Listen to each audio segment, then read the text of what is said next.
Namaskar, I'm Ashok Vyas, and in this Insight Tonight with Ashok Vyas this evening, we are looking at that which has shocked India recently.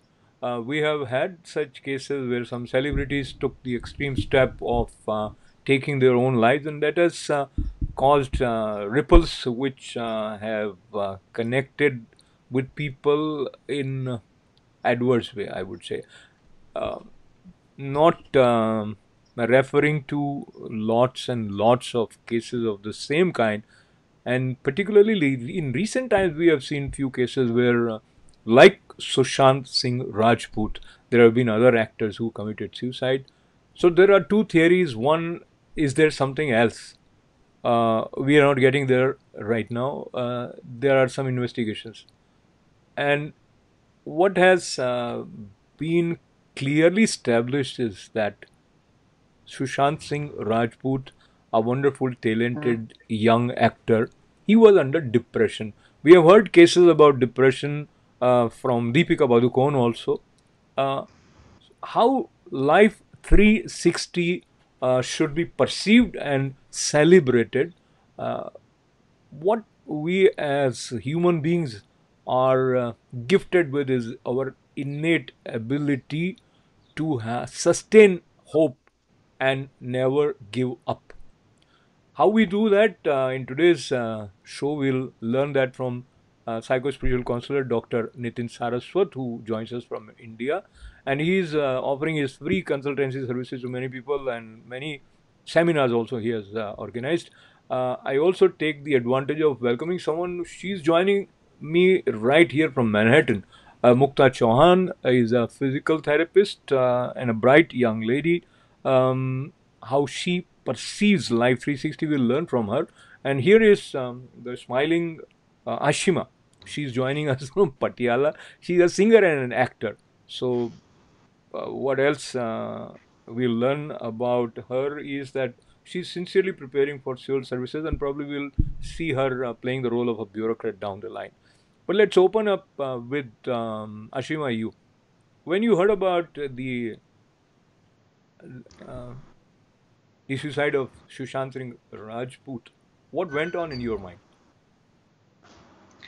The first thing I would like to say is that he's an actor with whom we could relate more, connect more.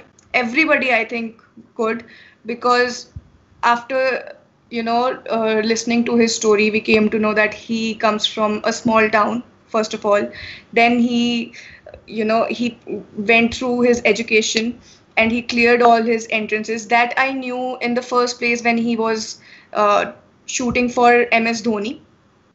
So all of this, his story, his experiences, and also his Instagram posts that I went through, they look quite relatable to, especially to students, to my group age, I guess.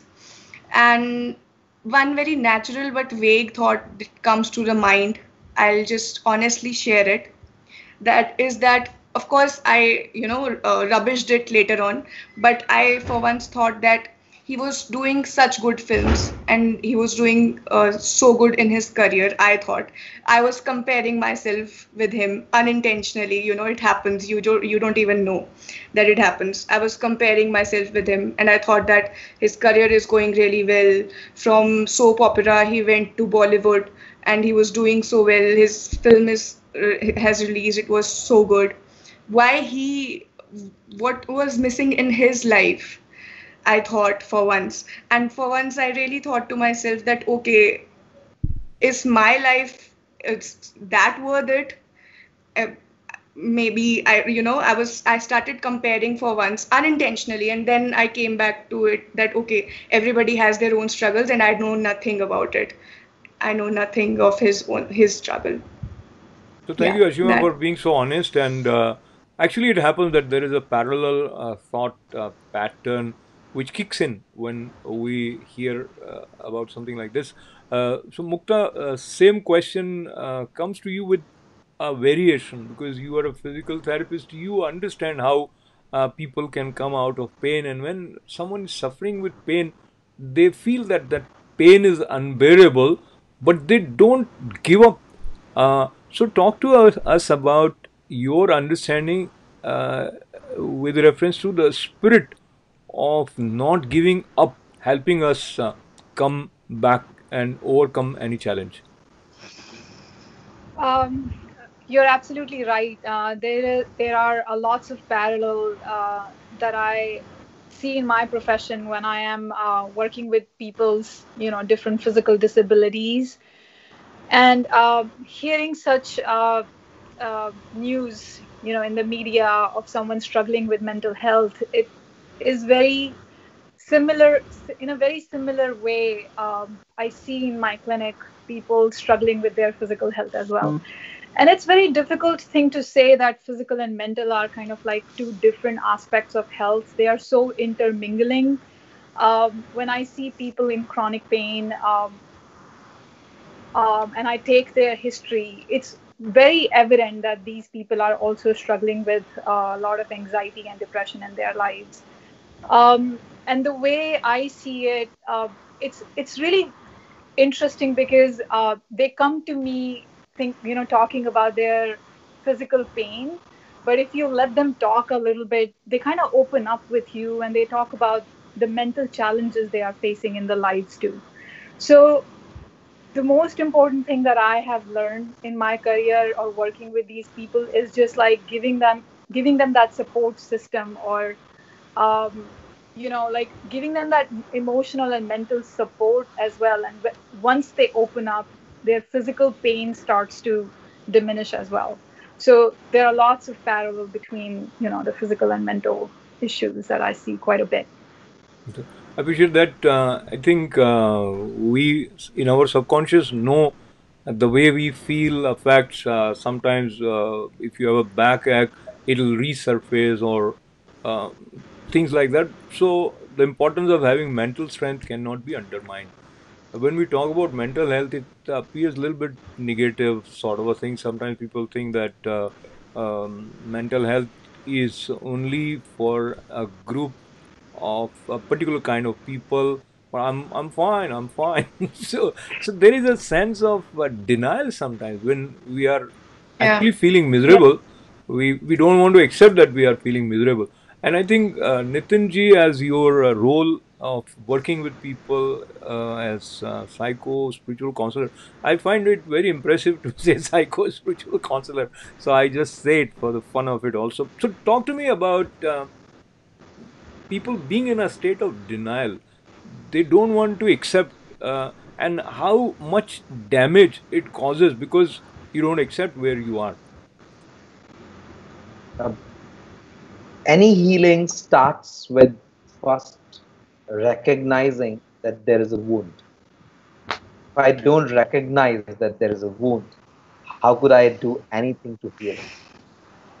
Be it a physical wound or a mental wound.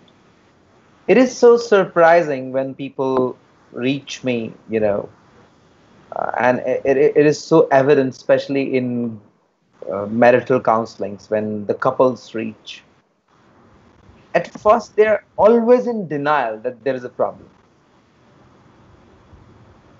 Same happens with people who are living a life. First of all, there are so many ways of living in denial, and one of them is, to have a cover of I'm so happy-go-lucky. I enjoy life to the fullest. So it's like make life so busy. The speed of life become an alternative for the serenity of life. So they try to replace serenity with speed. They try to stuff themselves with so much to do that they don't have time for themselves, to evade themselves. So that is the best way to live in a denial, to refuse to recognize a wound as wound.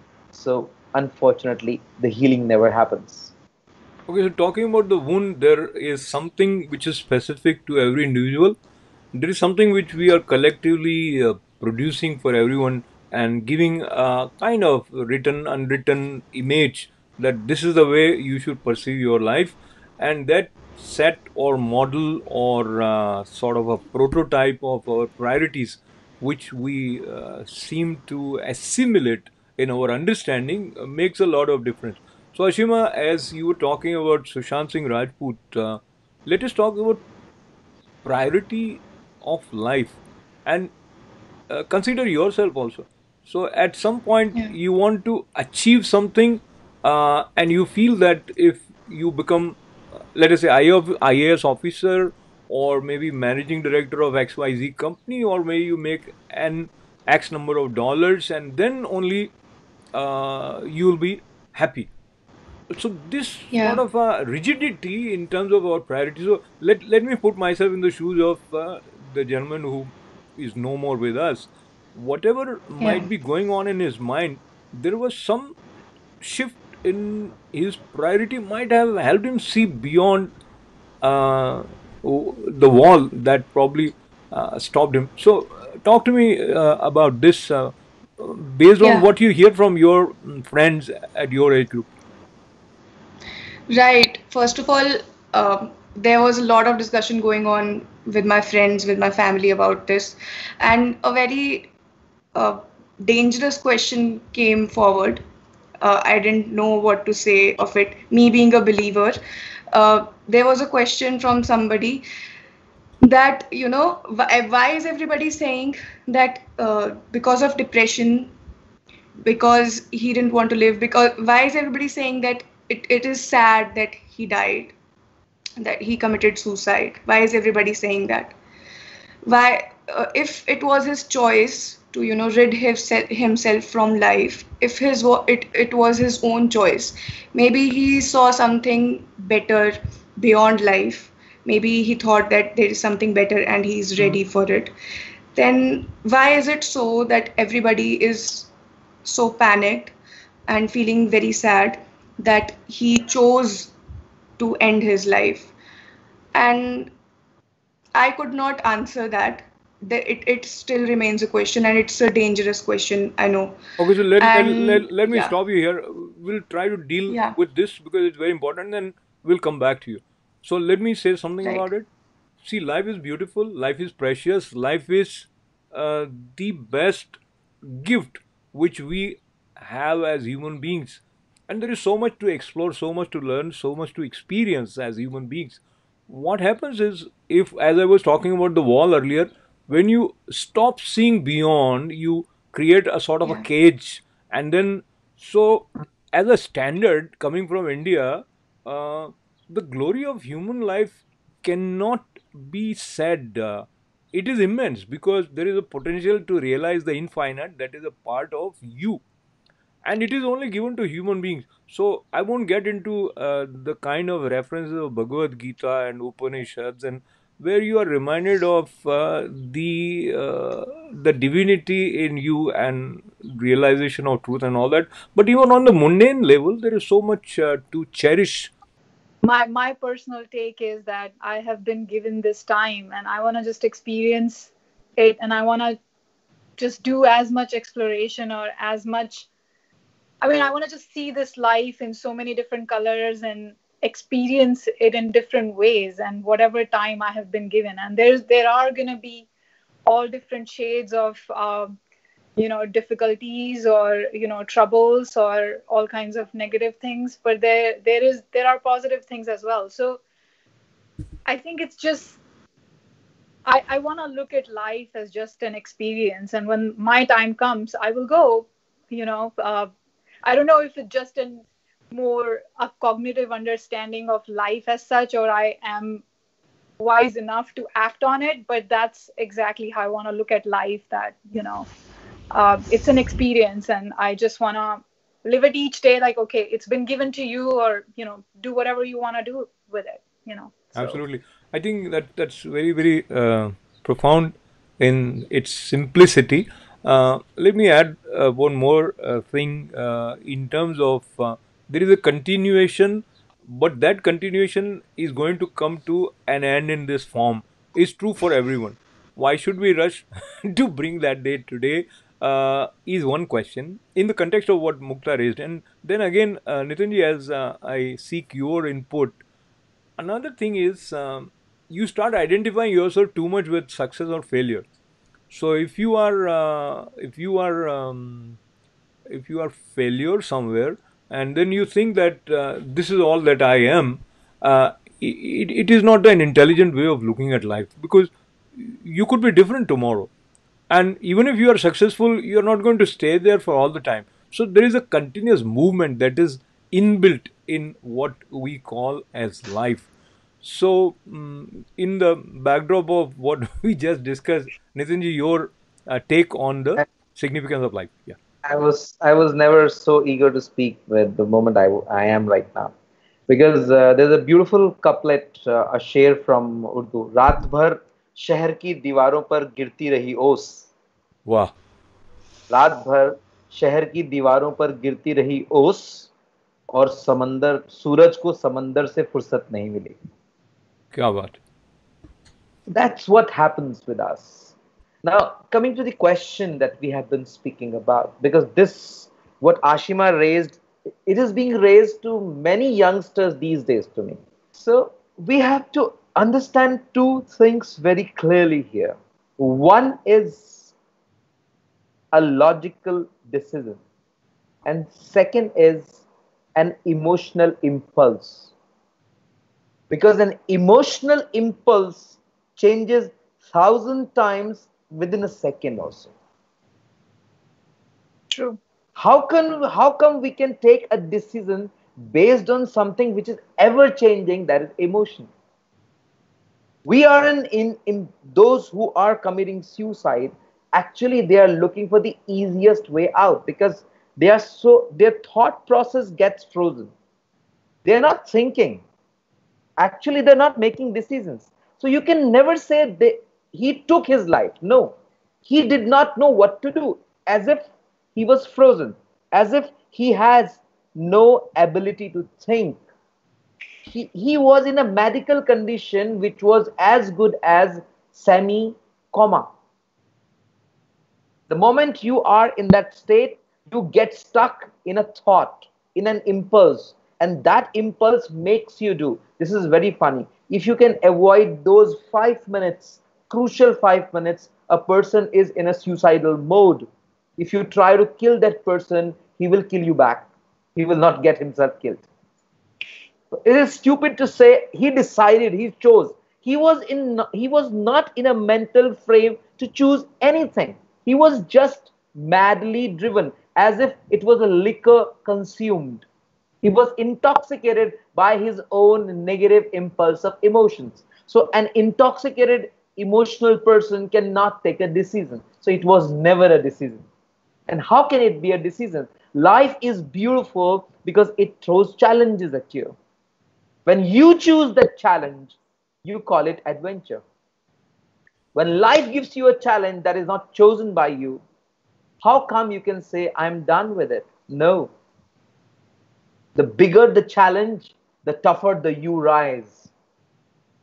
And with Sushant's case, it is even so starkly clear.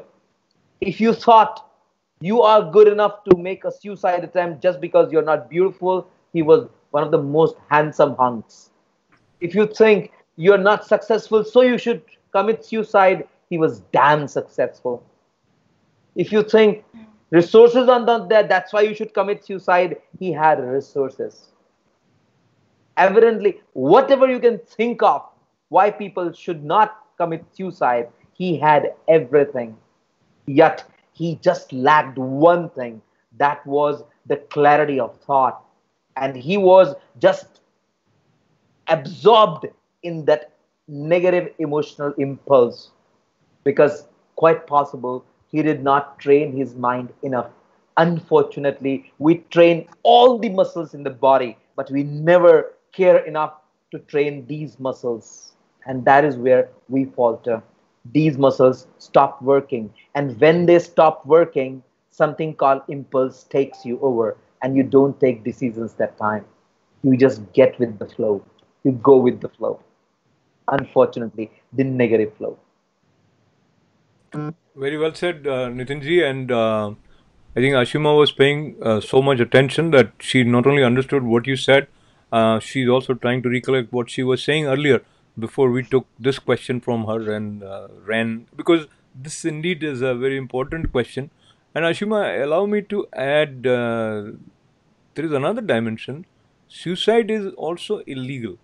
Why it is illegal? There are Yeah. some laws which also are in sync with the ethical approach towards life. So if you are caught taking your own life, you have committed a crime.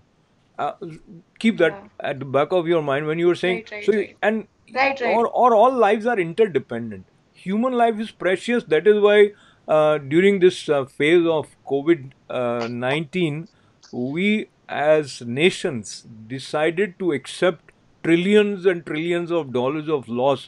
Economy took a back seat because we wanted to save human lives. So in the contrast of what collectively we are going through is a loud collective statement of our love for life. So that just I wanted to bring to your attention. And now, please continue what you heard from Nitinji, how it resonates with the discussion that you were having. And Yeah, I can now give a better answer to what I tried to. Of course, there is a lot, and yeah, the impulsive part, the thing he said about impulse, and the other thing that he said after 5 minutes, if you ask the same person that do you want to die, he'll kill you. That's true, I guess. And if you can, get through the 5 minute window where you have that impulse, then it's true that emotions are ever flowing. At the same time, I would like to say one more thing. There is this post of Kriti Senan. She's her friend, Sushant's friend. She has. I just read it a few hours back. She's saying that your Sushant's mind was so intelligent, but his mind was his own best friend and his worst enemy. His mind was so sharp. That's what she said. And Kangana said that, he cleared so many entrances, and people are saying that his mind was weak. That's why he committed suicide. How can a mind be weak when it's clearing so many entrances?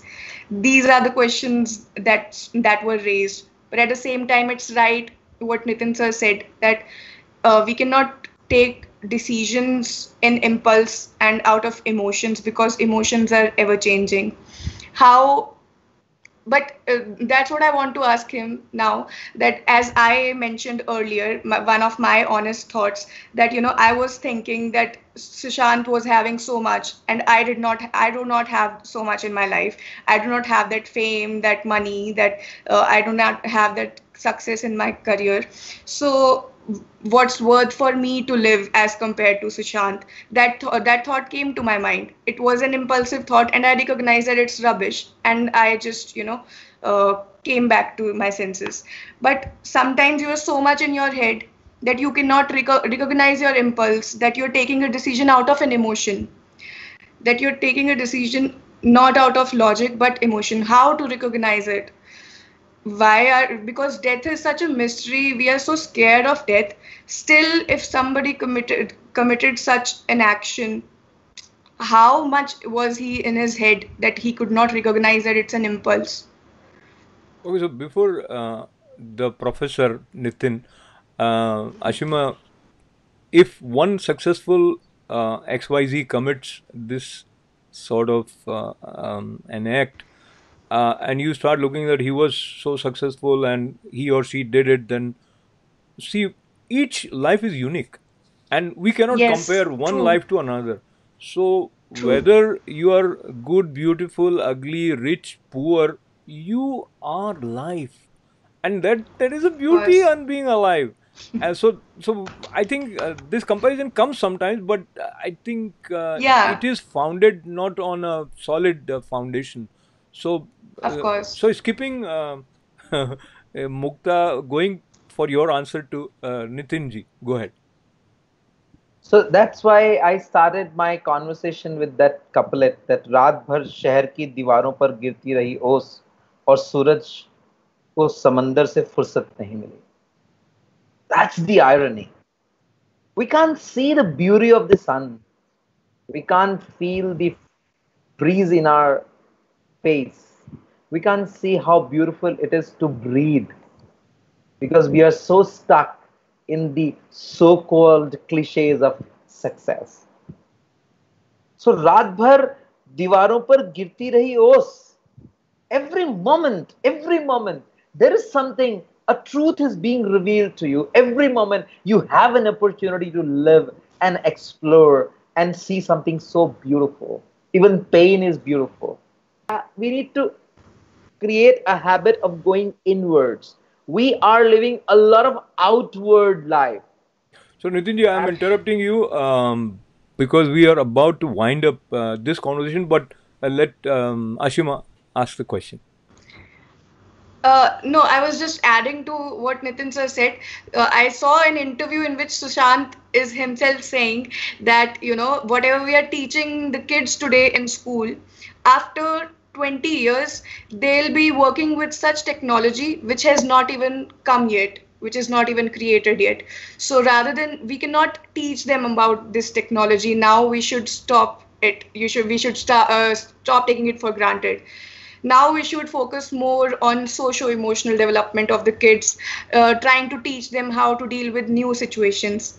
He himself said it in an interview, and I saw it yesterday, and I was like overwhelmed again. So, that overwhelm and if I use the word underwhelmed happens, but the ultimate thing is the one who is feeling, questioning, experiencing, deciding is you.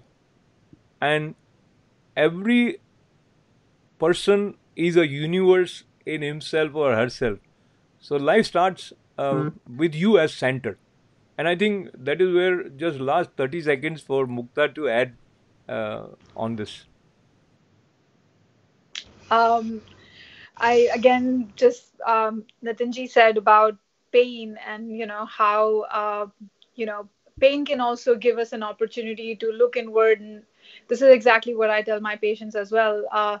This can be perceived a little insensitive sometimes, like you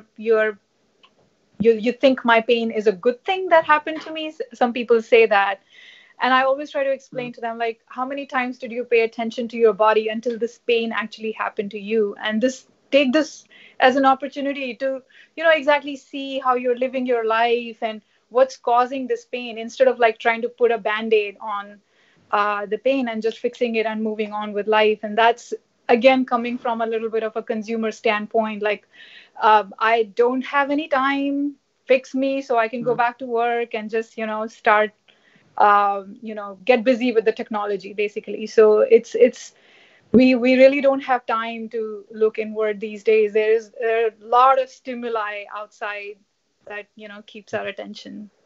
So the thing Yeah. is, I take this cue. We really don't have time uh, for this show to continue now. But I think this has been a very, very profound and meaningful interaction with Ashima, Mukta, and Nitinji. I think Ashima's questions also were quite stimulating. So we clap Yeah. for her and Mukta's wonderful addition, including no pain, no gain. So pain is also a teacher. And Nitinji, you taught us a Thank lot, you. and I think we all Thank you, learned everyone. together. So, on that note, where we sincerely commit to appreciate life and see what best we can offer to this wonderful gift which is given to us in the form of life, encouraging each and everyone to look at life 360 in its totality and not get caught by something or considering any failure as the ultimate wall that would have the potential to stop you. Let us keep up the positive energy flow, sustain us, and help us share and experience beauty of being alive. Once again, thanking Nitin ji, Mukta ji, and Ashima ji. This is Showgrass, thanking all of you. Thank you.